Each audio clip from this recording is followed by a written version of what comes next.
Let's pray together. God, that lyric of that song that I like so much is that we're done hiding, and it's a unique thing we experience when we sing that, because on one hand we know we can't hide from God, but on the other hand we know that we really try. And we try and wear a mask even to you, and it's just exhausting. So God, no more hiding, no more masks, no more deceiving, even trying to deceive the one who sees it all. And God, we're just so thankful that you see everything and you still love us, and that you perform that surgery on our heart, and that you call us friend, and that you save us, and you give us, as Jack so eloquently put it, endless second chances when you introduce that worship moment. Thank you for grace. We love you, Jesus. Teach us more about that grace today. Amen. You can have a seat. Hey, as you have a seat, take out, I think on your seat when you walked in, were some invite cards that looked like this. And if we just, Tyler, come back out here for a second. We're going to have a little impromptu prayer moment here, and dim the lights for me. We didn't plan this, but I'm going to do it anyway. Take this out. You can just keep playing for me. What we just sang about is great, but if we're not careful, can be selfish. Can be, I need a friend, and my soul needs a surgeon. So God, that's just why I'm here, because it's all about me. But we're in Christmas season, and how many of you, show of hands, start your Christmas shopping? Oh, you make me feel so much better, Mosaic. My hand's not up. Is any person done with your Christmas shopping? We hate you because we want to be like you. That's all I can say. But Christmas is about other people, right? And it's because it was God being about other people and coming for us. So if that song we just sang is just about me, then we really missed the application of it, because what it should really be about is my heart needs a friend and my soul needs a surgeon, and I'm done hiding so that Jesus, because of your powerful grace and truth, I can then join you on your mission of doing that heart surgery on other people and bringing other souls into that baptism tub so they can live freely and lightly because of the power of Jesus. So here's what I want to do just for a moment, is you got these invite cards. I want you to hold those in your hand. You got, 3, 4, 5 of them, something like that. I want you to put a name on each of these right now. And I want you to just take a second to pray over those names and say, God, who else's soul needs a surgeon? God, who else has been hiding? God, who have you put in my life over the course of the last year or years that I am their connection to you? Because God, this week, I'm going to invite them to join you in what you're doing at Mosaic at Christmas Eve, and you're going to use me, God, this week, because God, this is my commitment to you, that I'm going to give this out to them in prayer, that you're going to do something on their heart as well. Just take a moment right now and pray over a name for each card in your hand. Do that right now.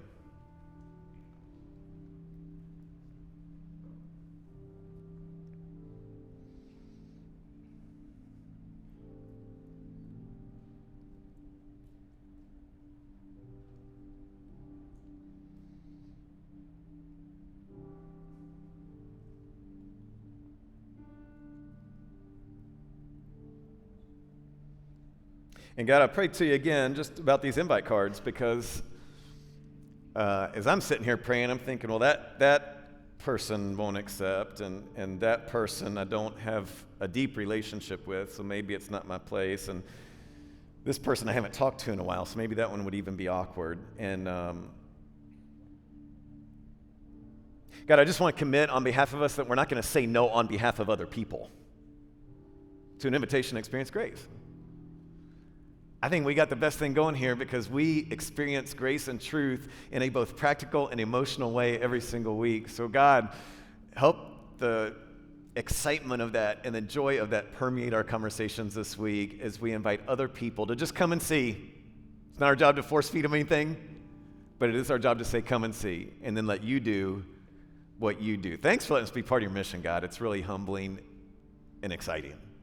Can't wait for Christmas, God, to see everything you do here. We love you. Amen. All right. Now you're dismissed. Thank you. Hey, I'm really excited to keep going through 2 Corinthians with you today. And the kind of tension, the question that I want to lead with today goes like this. How many times have you decided to change, but then quit?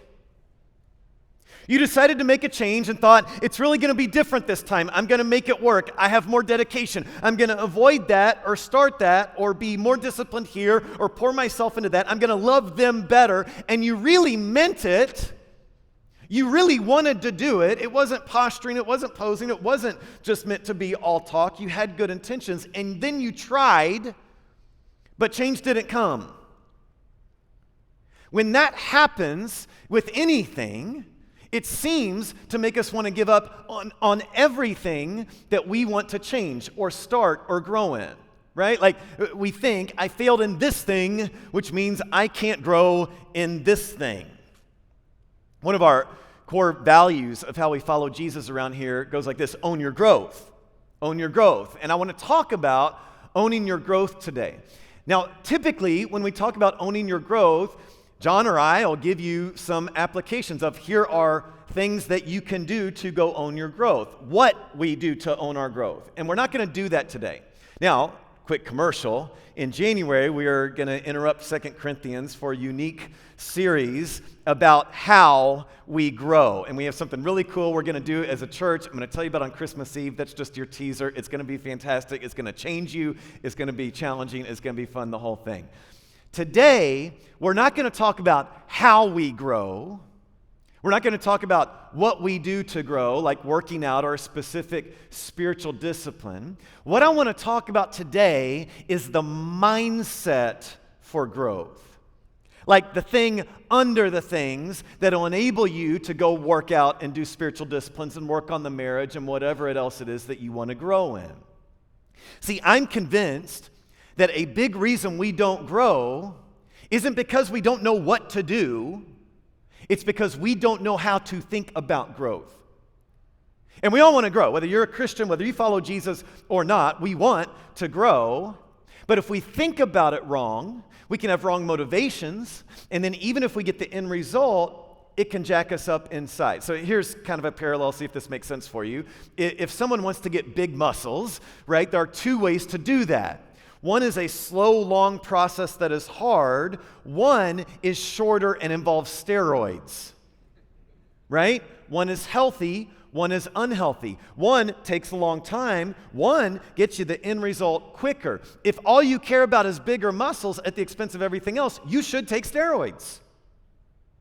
If your goal is to be healthy, that's a different thing. So think about this. How many kids got jacked up because of how their parents pushed them to get straight A's? Right? Straight A's is a good goal. But how you can get there can be healthy or not. Or think about this. How often does someone get in shape physically, but the motive beneath it is actually an insecurity that seeks to prove themselves to other people? It's not ultimately going to work. Or think about this. How many people do good at their job, not to accomplish a good goal, but because of a deep fear that they're not good enough and they've got to prove everybody wrong? How many people settle for a mate because they just can't handle being alone? See, if we don't think of growth well, we won't be healthy no matter what the outside looks like. And this happens even with people of faith. Don't think this is like a Christian versus non-Christian thing.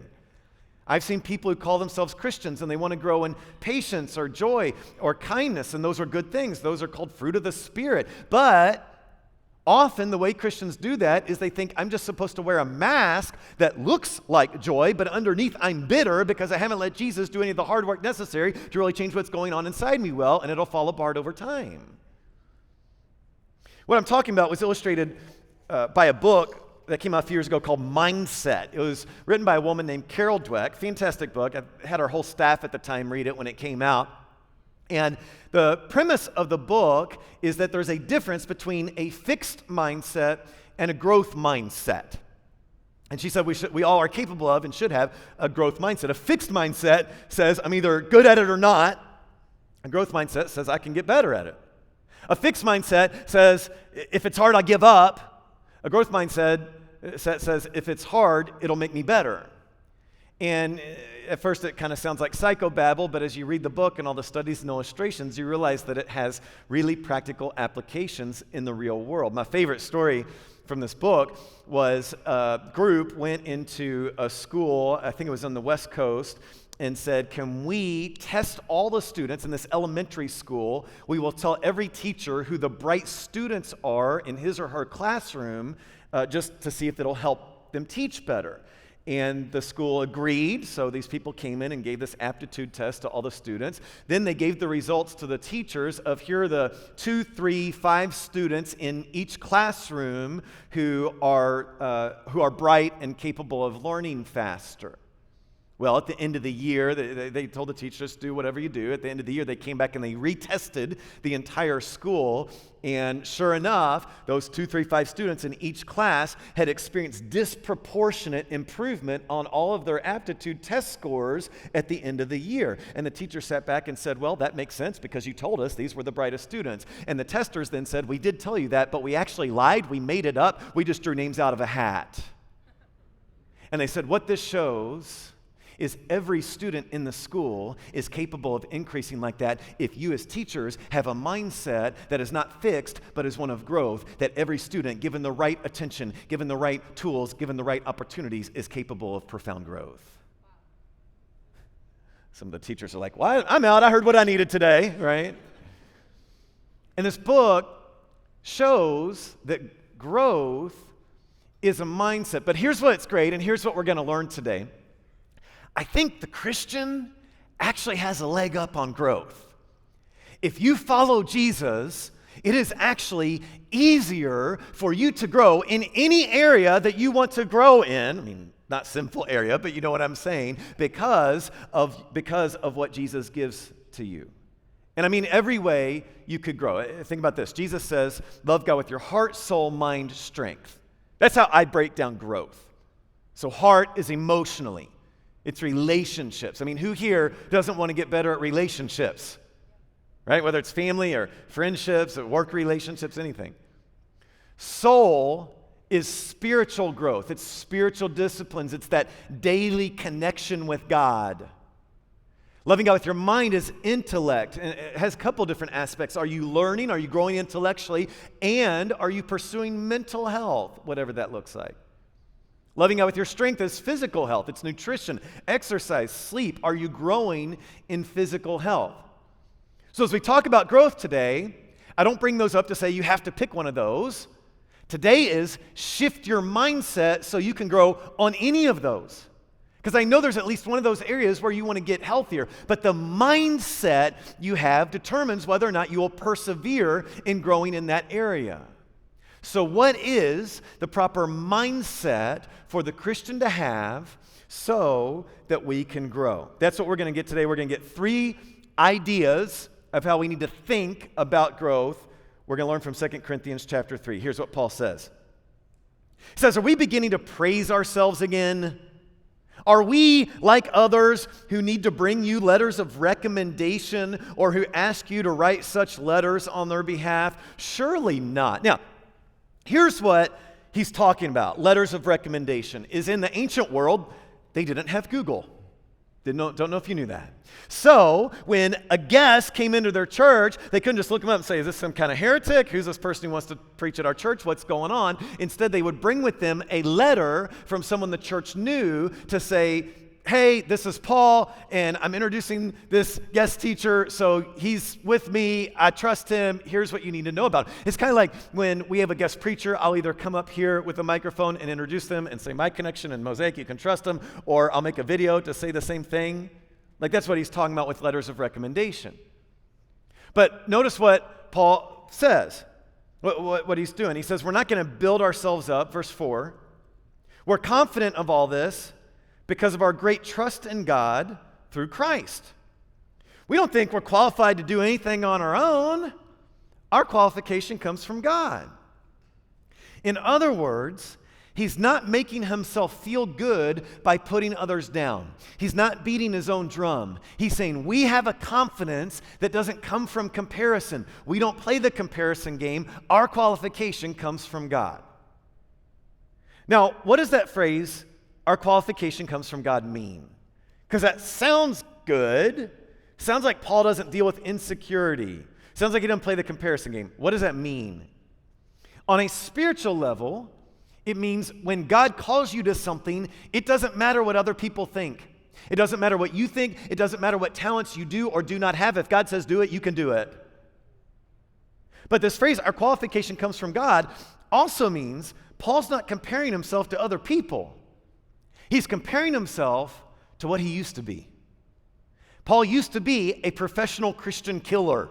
You cannot be more anti-Jesus than Paul was. But now Paul is a missionary. He's a church planner. He's an encourager for the church. And he says, my qualification comes from God because of what he's done in my life. And to be reminded of what he's done in my life, I just look at what I was.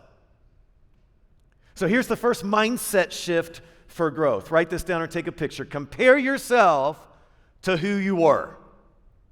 Compare yourself to who you are. Now, here's what it doesn't say. It doesn't say compare yourself to others. If you do, you enter a black hole of self-loathing.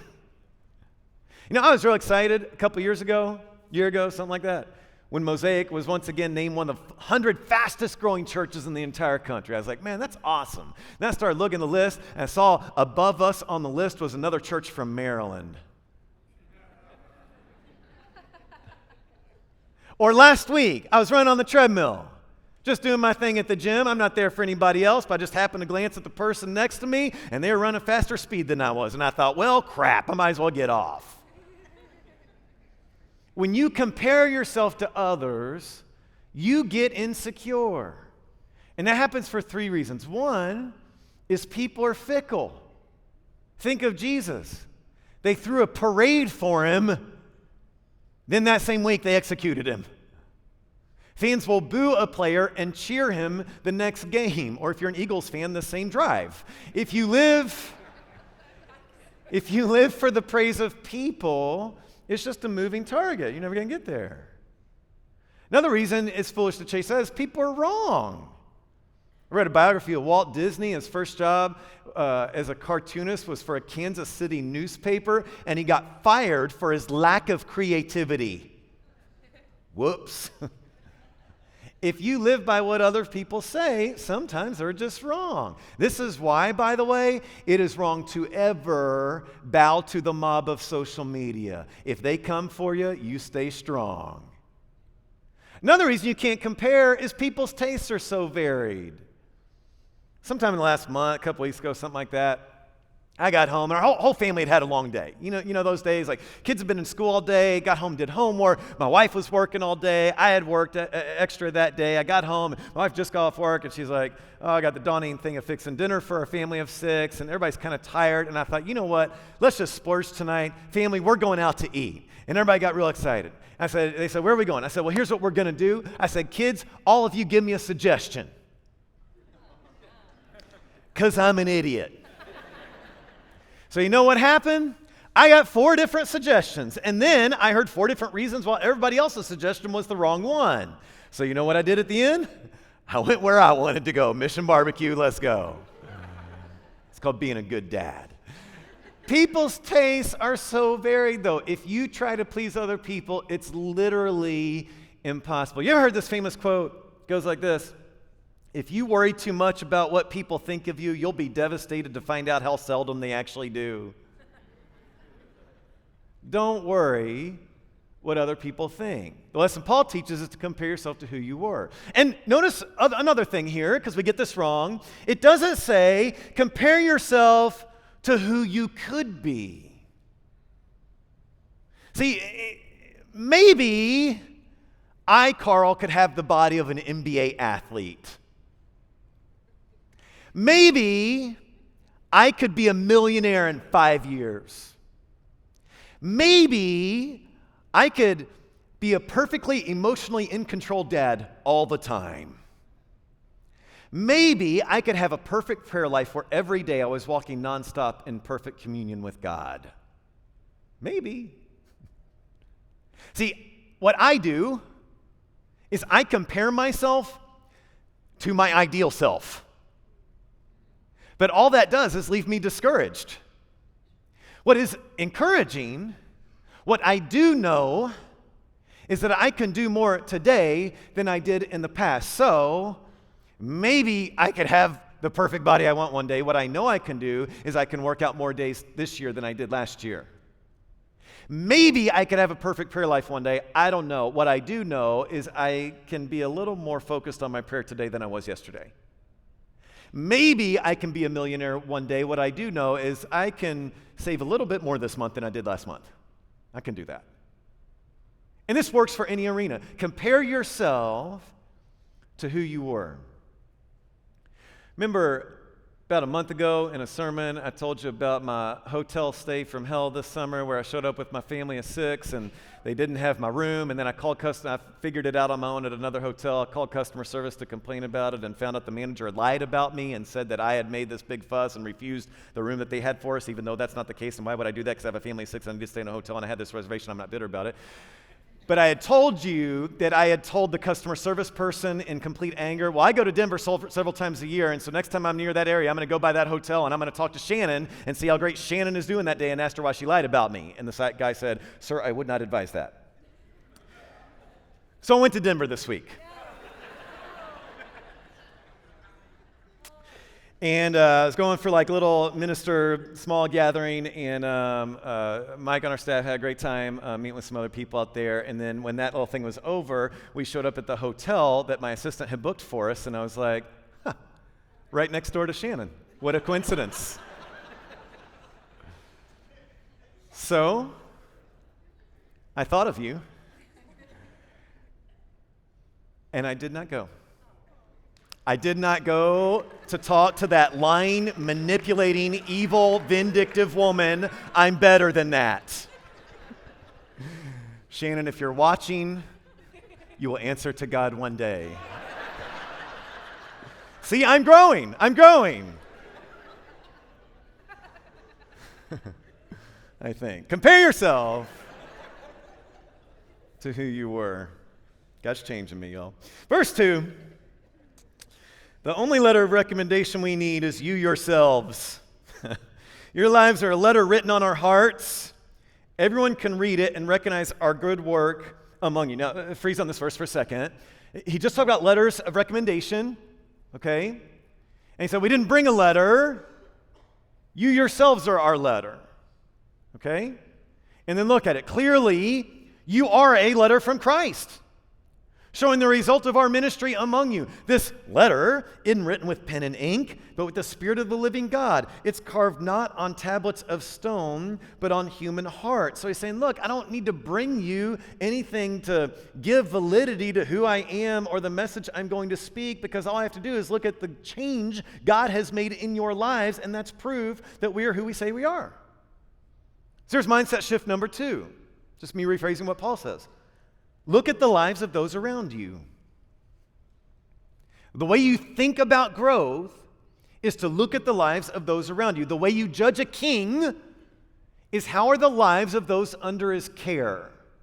The way you judge your growth is how does it help those around you.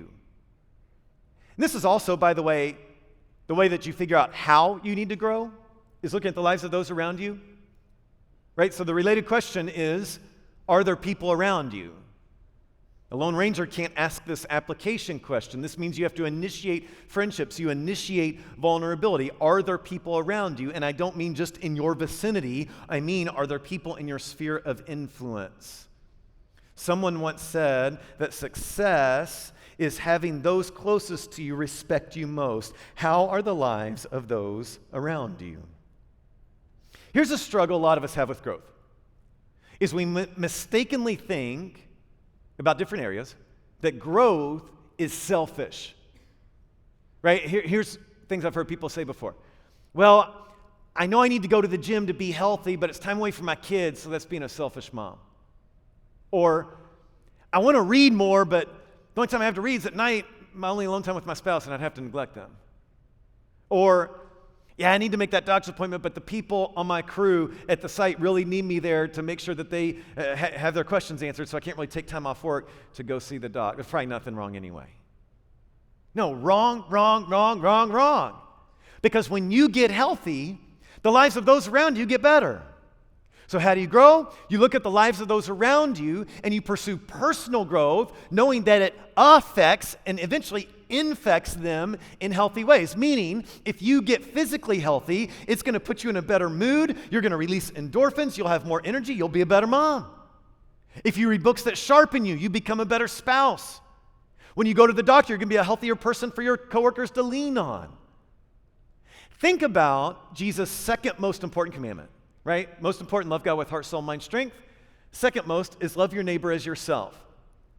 If you don't love yourself well, you're saying inherently that your neighbor isn't worth loving well either.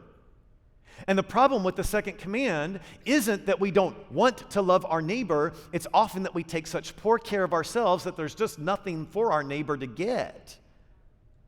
If you want to obey Jesus, to love your neighbor, you first have to take care of your own heart, soul, mind, strength. If you want to grow, look at the lives of those around you. This question spurs us to grow for the sake of loving our neighbor. And this question moves us from selfish growth to growth that helps other people. You've seen this, right? You've seen where someone takes something that actually should be a healthy thing, but they get so into it that actually the relationships and the people around them suffer for it, right? It's the person who's in really good shape physically, but it's actually because they completely neglect their kids all weekend and just go train for triathlons for 17 hours every weekend. So they're not a good parent, right? It's the person who's so focused on the next degree, says, I've got to get it, that, again, relationships around them suffer for it. So again, the mindset frames it. Look at the lives of those around you. I want to give like one big application just for this particular point. I want to talk to the husbands about marriage. Husbands, how is the life of your wife? Well, I provide for her, not what I asked. How is her soul? How is her heart? I want to just draw an old illustration for you that I like to use from time to time. When couples come to me in crisis, and I don't do ongoing counseling, you need a licensed therapy for this, but sometimes if a couple's in crisis, I'll kind of do triage, and I'll draw this graph for them. And I'll say, if this circle, if this pie represents all the problems in your marriage, what percent, I'll point the husband, is yours? I'll give him the pen, and he'll draw something. Thank you for telling me it's not showing up. This is a really great illustration.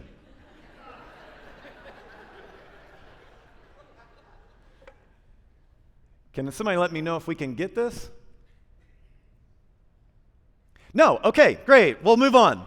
So, pretend that there is a pie graph, okay? And I say, if this represents the problems in your marriage, how much are you responsible for? Toss me a pin from the front row. Thank you. Here's what the husband normally does. Is he'll draw, camera, I need you to zoom in here, this.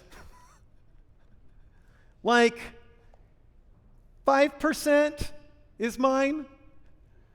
Now, I laugh, unlike you guys are doing. Tell you what, don't worry about it now. If we don't know for sure what's wrong, don't worry about it.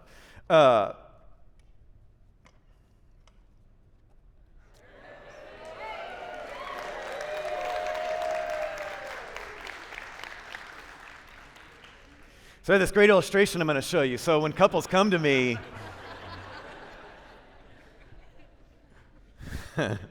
what they do is they draw something like that. At which point I laugh in their face because I just doubt that this is true. And here's the thing, is when they draw something like that, what they're communicating is, my wife did something really bad. And you know what? I'm sure she did. I'm sure she messed up really badly, and I'm sure Jesus doesn't like it. And I'm not being sarcastic when I say that. I'm sure she's lazy or a workaholic or she's got an addiction or her sarcasm is bad. Ladies, don't worry, I'm going to get your back. It sounds like I'm bashing you, just hang with me. She doesn't take care of her body. She overspends. Maybe she had an affair. Maybe her gambling addiction drove you into bankruptcy and it was all a secret. Here's the problem, husbands. I have searched the Bible, and I am good at finding things in the Bible. And I have looked for the verse that says, husbands, fix your spouse. I have looked for it. God forgot to put it in there. Here's what I have found. I found the verse God put for us, husbands, that says, I am the worst of sinners. But I know. I'm sure it was bad. But Jesus doesn't tell you to fix her. Jesus says you deal with your stuff. And as you go, what you'll often find is that often, not always, but often the thing that you wanted to fix over here, which was bad, was cultivated in an environment that you created. And it's hard. But man, God says that you're the leader in your home. And it means you go first. So husbands, look at the lives of those around you. Are they improving? Are their lives getting better because I am growing? Because when you realize that even if she did something that I'm just so offended by, it was probably created an environment that I led this family to believe and grow in, you realize it ain't just this. It's probably down here, or maybe even over here. And God wants to work on you and all that. And singles, let me talk to all singles. Here's what this means for you. It means you got to begin to deal with your stuff now. Because it will come out when you get married. And how much better, singles, would it be to get married to someone who's already digging in to their sin? See, I don't need to marry someone who doesn't have a piece of the pie. I don't need to marry someone who's sinless. If you're looking for that, good luck. What I do need to do, if I'm single, is marry someone whose trajectory is up. Are they dealing with their sin? Are they growing in spiritual disciplines? Are they growing in all things heart, soul, mind, strength? Whatever piece of the pie of their life would say is the result of their selfishness, their pride, their sin, are they ruthlessly attacking it and inviting God there? Because if so, then I can trust the process, and that's somebody I want to marry. And singles, the reason I'm really telling you this is because not so that you'll look outward for that person, but so that you will become that person, because that's who they're looking for. And if you want to get found, become that person, they'll find you. Is this making sense, singles? Yeah. Thank you. Go back to the marriage then. Husbands, the lie that the enemy wants you to believe is that your wife wants you to be perfect. She doesn't. In fact, men, I'll let you know a little secret. She knows you're not perfect. What she wants is to see somebody who's taken steps toward growth. It's heart, soul, mind, strength. It's emotional health, relational health, spiritual health, physical health, mental health. She wants to know you're dealing with your stuff. And if she sees you growing, she will feel safe. She will feel worthy. And over time, most of the time, she will follow your example. Look at the point again. Put it back up. Look at the lives of those around you. And you can ask this with all kinds of things. You can talk about this with other students at your school. You can talk about this with your coworkers. You can talk about this with parenting. The mindset shift, though, is key to growth. One more shift, verse 6. He's enabled us to be ministers of his new covenant. This is a covenant not of written laws, but of the Spirit. The old written covenant ends in death, but under the new covenant, the Spirit gives life. Now, theological explanation. The old covenant was what God gave to Moses. It's 10 commandments. It's offer these types of sacrifices. It's live this strict way with no bacon or tattoos or clothes with multiple materials. The new covenant is what Jesus gives us through his death and resurrection. We don't need priests because Jesus is our priest. We don't need sacrifices because Jesus is our sacrifice. We don't have unique rules to set us apart from culture around us because Jesus makes us holy to set us apart from the culture around us. The old covenant, it says, ends in death because you can never be good enough or offer enough sacrifices. The new covenant gives life, it says, because grace is endless. Hebrews says it like this. Under the old covenant, all that Moses law stuff, The priest stands and ministers before the altar day after day, offering the same sacrifices again and again, which can never take away sins. But our high priest, Jesus, offered himself to God as a single sacrifice for sins, good for all time. Then he sat down in the place of honor at God's right hand. There he waits until his enemies are humbled and made a footstool under his feet. For by that one offering, he forever made perfect those who are being made holy. Last mindset shift goes like this.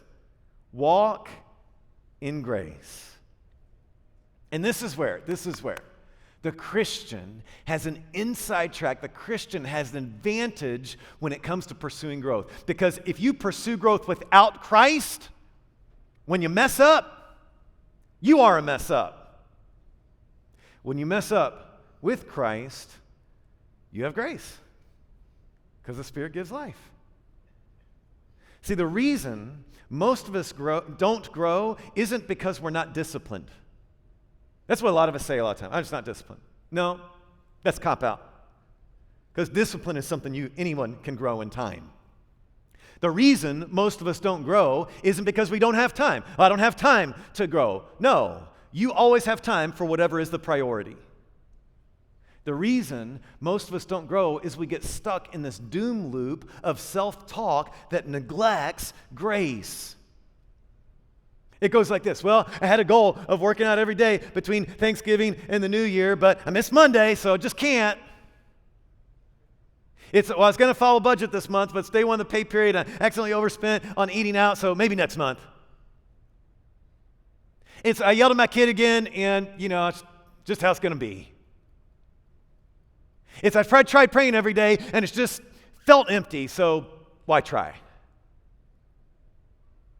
Let me explain it like this. I'm going to attempt to use this again.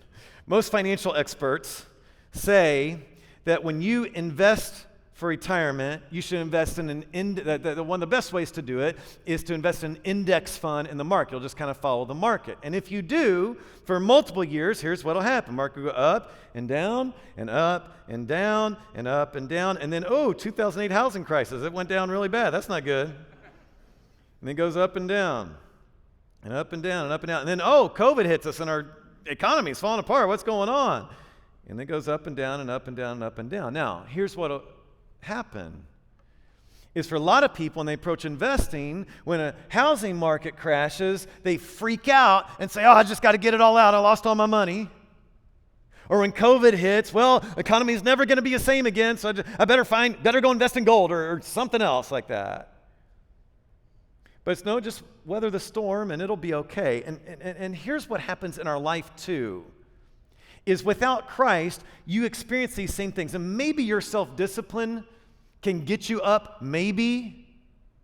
But in your life, this happens. And when that happens is when you think, I should just give up. What's the point? Because I don't have the history of 100 years of a stock market to know that my life is going to be good. What I have is about 20 years of this happening over and over. So maybe I'm just done. But what the Christian has in those moments is grace. Because without Christ, maybe you are an idiot. Without Christ, maybe you'll never be good enough. You won't. Maybe it is hopeless. But with Jesus, we have grace. So even when I fall, it doesn't define me. He defines me. And he says I'm holy and I'm righteous and I'm good, even when I did mess up the budget, even when I skipped the workout, even when prayer was flat. Walk in grace. And I need this so badly because when I fall flat on my face again, if it's on me, I'm just done. Anybody else? But if I have grace, if Jesus says I'm enough, I can keep going. And here's why. Because Jesus died on the cross, my sin was crucified with him. And Romans 6 says, sin is no longer your master. And I flip over to Romans 7, and Paul says, the good I want to do, I don't do. My body just makes me do the stuff I don't want to do. And how can those things be true? Well, it's because the very next chapter, Romans 8, that says, nothing can ever separate me from Christ's love. So that means I can take risks to grow, heart, soul, mind, strength, whatever, because God's got me. Here's what I know is true. There is an area you need to grow. I don't know what it is, but you do. And God brought you in here today, not to tell you how to grow, you know that, but how to get a mindset for growth. Because too many of us have been in this black hole of self-loathing. Too many of us have been just going through life comparing ourselves to other people. What are we doing? Comparing ourselves to our ideal self, who we could be. So, will you compare yourself to who you were? Will you look at the lives of those around you? If you want to get risky, maybe even ask them, how is your life under my leadership? See what they say. Will you, most importantly, walk in grace? Because you will fail. You will not have perfect discipline. But Jesus says, I gotcha.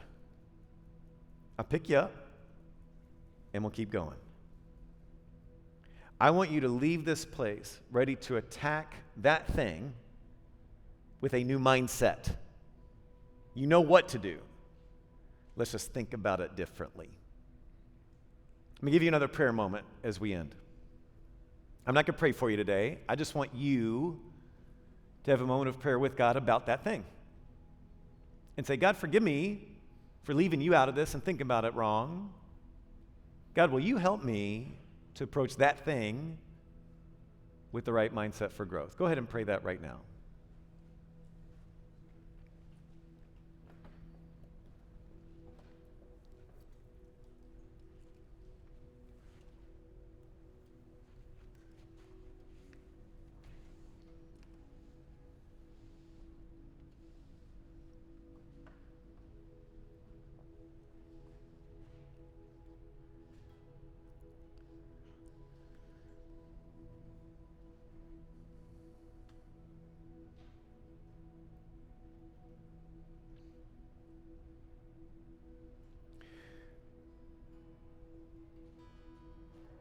We're going to move into a time of communion.